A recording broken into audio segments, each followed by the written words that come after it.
Hello friends, welcome to tasty dish. ഞാൻ ഇന്നൊരു അടിപൊളി പുട്ടാണ് ഉണ്ടാക്കാൻ പോകുന്നത്. നല്ല ടേസ്റ്റ് ആയിട്ടുള്ളൊരു പുട്ടാണ്. വൈകുന്നേരങ്ങൾക്ക് ചായക്കൊക്കെ കഴിക്കാം, പിന്നെ രാവിലെ ബ്രേക്ക്ഫാസ്റ്റ് ആയിട്ടും കഴിക്കാം കേട്ടോ. നല്ല ടേസ്റ്റാണ്, കുട്ടികൾക്കൊക്കെ വളരെ ഇഷ്ടപ്പെടുന്നൊരു പുട്ട് തന്നെയാണ്.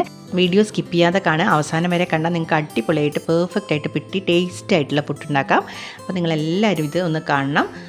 നിങ്ങളെല്ലാവരും അരിപ്പുട്ടല്ല ഉണ്ടാക്കുന്നത്, അപ്പോൾ ഇതൊന്ന് സേമിയയുടെ പുട്ടായിട്ട് ഉണ്ടാക്കുന്നത്. സേമിയ എന്ന് പറഞ്ഞാൽ സേമിയയുടെ ടേസ്റ്റും അല്ല, അതിലും വ്യത്യസ്ത ഒരു ടേസ്റ്റിലാണ് ഞാനിവിടെ ഉണ്ടാക്കുന്നത്.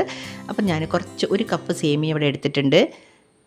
അത് കുറച്ച് വെള്ളം പാർന്നിട്ട് ഞാനൊന്ന് കുതിർത്ത് വെക്കുകയാണ്. അപ്പോൾ കുറച്ച് മിനിറ്റുകൾ വെച്ചാൽ മതി, കാരണം പെട്ടെന്ന് സേമിയ പെട്ടെന്ന് കുതിർന്ന് കിട്ടും. അപ്പോൾ നിങ്ങളൊന്ന് ജസ്റ്റ് ഒന്ന് നോക്കണം സേമിയ കുതിർന്നിട്ടുണ്ടോ എന്ന്. കുതിർന്നിട്ടുണ്ടെങ്കിൽ അപ്പോൾ തന്നെ നമ്മൾ വെള്ളം ഒഴിവാക്കിയിട്ട് അതൊരു പാത്രത്തിലേക്ക് ഇട്ട് വെക്കണം കേട്ടോ. അപ്പോൾ ഞാനതൊക്കെ ഒന്ന് ഒഴിവാക്കിയിട്ട് ഒരു അരിപ്പയിലേക്ക് അരിച്ചെടുക്കുകയാണ്. ഈ സേമിയ കുറേ നേരം വെച്ച് കഴിഞ്ഞാൽ സേമിയ പെട്ടെന്ന് തന്നെ ഒട്ടിപ്പിടിക്കും. ഇത് വറുത്ത സേമിയ ആണെങ്കിൽ കൂടി പെട്ടെന്ന് ഒട്ടിപ്പിടിക്കും. അപ്പോൾ ഇതൊക്കെ ഒരു അരിപ്പയിലിട്ടിട്ട് ഒന്ന് വെള്ളമൊക്കെ ഒഴിവാക്കാൻ വെച്ചിട്ടുണ്ട്.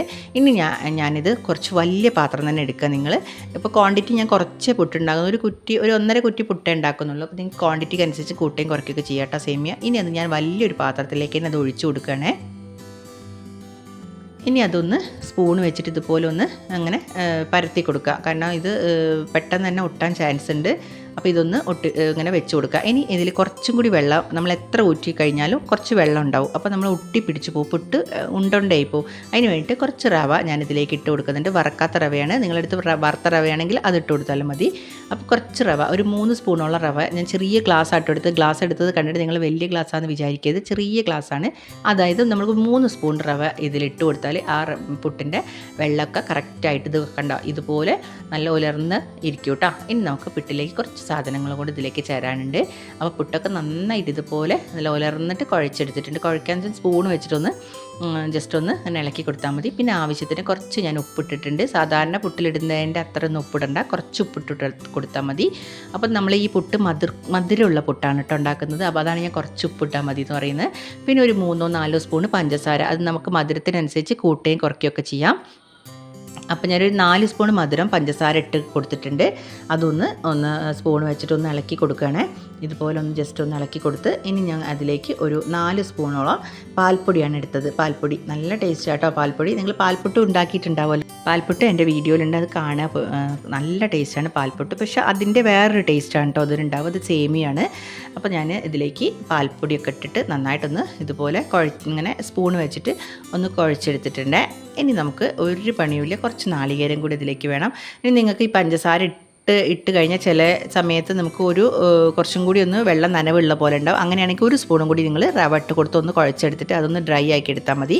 ഇനി നമുക്ക് ഒരു സാധാരണ പുട്ടുംകുറ്റിയിൽ, നമ്മൾ പുട്ടൊക്കെ ചുടുന്ന പുട്ടുംകുറ്റിയിൽ കുറച്ച് നാളികേരം ഇടുക. നമ്മൾ പുട്ടൊക്കെ ചുടുന്ന പോലെ തന്നെ കുറച്ച് ഈ സേമിയൻ്റെ ഇതിടുക, പിന്നെ കുറച്ച് നാളികേരയുടെ. അതുപോലെ സാധാരണ പുട്ടൊക്കെ ഉണ്ടാക്കുന്ന പോലെ പുട്ട് ഉണ്ടാക്കി ചുട്ടെടുക്കുക. വളരെ എളുപ്പമാണ്, പക്ഷേ നല്ല ടേസ്റ്റാണ് കേട്ടോ.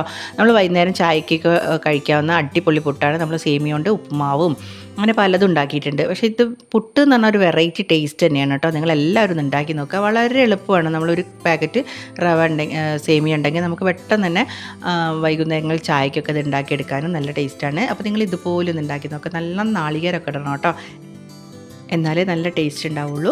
അങ്ങനെ ഞാൻ ഈ പുട്ടൊക്കെ കുത്തിയെടുത്തിട്ടുണ്ട്. വളരെ ടേസ്റ്റി ആയിട്ട് പുട്ടാണ് കേട്ടോ. അപ്പോൾ നിങ്ങളെല്ലാവരും എൻ്റെ ചാനൽ കണ്ട് പുട്ടൊക്കെ ഉണ്ടാക്കുക. എൻ്റെ ചാനൽ ആദ്യമായിട്ട് കാണുന്നവരാണെങ്കിൽ ഒന്ന് പ്ലീസ് സബ്സ്ക്രൈബ് ചെയ്ത് ഷെയർ ചെയ്ത് ലൈക്ക് ചെയ്യണേ. അപ്പോൾ അടുത്ത് ഞാൻ അടിപൊളി ഒരു വീഡിയോ ഉണ്ടാക്കുന്നതാണ്, വീഡിയോയിൽ വരുന്നതാണ്. പിന്നെ ഞാൻ ഈ പുട്ട് നമുക്ക് വെറുതെ കഴിച്ചാലും മതി, നല്ല ടേസ്റ്റാണ്. പക്ഷേ ഇന്ന് ഞാൻ ഒരു സ്പെഷ്യലായിട്ടൊരു കറി അതിൻ്റെ കൂടെ ഉണ്ടാക്കിയിട്ടുണ്ട്. ചിന്നമുട്ട, പച്ച കുരുമുളകൊക്കെ അരച്ച് വെച്ച ചിന്നമുട്ട ഫ്രൈ ആണ് കേട്ടോ. അപ്പോൾ അതും കൂടി ഈ പുട്ടിൻ്റെ കൂടെ കഴിക്കാൻ സൂപ്പർ ടേസ്റ്റാണ്. ചിന്നമുട്ട എങ്ങനെ ഉണ്ടാക്കാമെന്ന് ഞാൻ അടുത്ത വീഡിയോയിൽ പറഞ്ഞുതരാം. അപ്പോൾ അടിപൊളി പുട്ടും ചിന്നമുട്ട റെഡി ആയിട്ടുണ്ട്. നിങ്ങളെല്ലാവരും ഇതൊന്ന് കാണുക. അപ്പോൾ അടിപൊളിയാണ്. Please subscribe. അപ്പോൾ അടുത്ത വീഡിയോയിൽ കാണുന്നവരെ താങ്ക് യു.